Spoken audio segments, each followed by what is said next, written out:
Serial मनसुंदर में बहुत बड़ा ट्विस्ट आ गया है। खाटू श्याम बाबा के चमत्कार से नाहर को सारी बातें याद आ गई हैं। जब पंडित जी को बुलाकर दादी अग्नि और नाहर के रिश्ते की डेट निकलवाती हैं तो रूही खाटू श्याम बाबा को कहती है कि बाबा आप नहीं, मेरा और नाहर जी का रिश्ता बांधा था, अब इस रिश्ते का रक्षा करना आपका ही काम है। बाबा भगवान हमेशा ही सच्चाई का साथ देते हैं और रूही की ये सुन लिए और रूही के साथ अनर्थ होने से रोकिए। अग्नि और दादी तो यही सोच रही थी कि जितनी जल्दी हो सके ये शादी हो जाए, क्योंकि अग्नि चाहती है कि इस घर की बहू बनूं और दादी भी यही चाहती हैं कि इस घर की बहू अग्नि ही बने और रूही इस घर से चली जाए। नाहर का बच्चा भी तो अग्नि के पास ही है। दादी सोना आंटी को भी समझा देती हैं कि अगर इस घर में बारिश नहीं आया तो समर के बच्चे को हक नहीं मिल पाएगा, जिसकी वजह से सोना आंटी भी दादी की बातों में आ जाती हैं।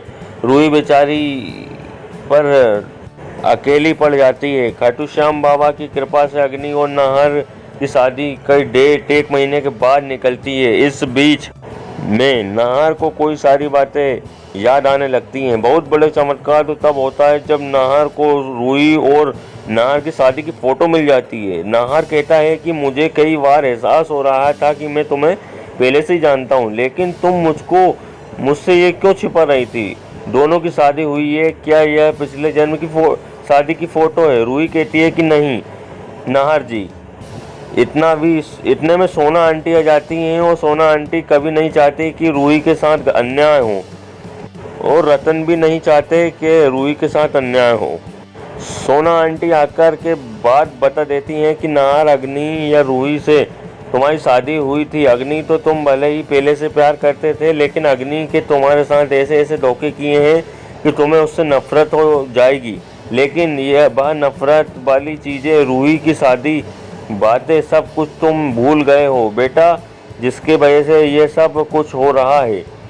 तुम बहुत बड़ा अनर्थ करने जा रहे हो। कि नाहर भी कहते हैं कि छोटी माँ, मैं शादी के लिए हाँ तो कह दिया है, लेकिन मुझे लग रहा है कि कुछ गलत कर रहा हूँ।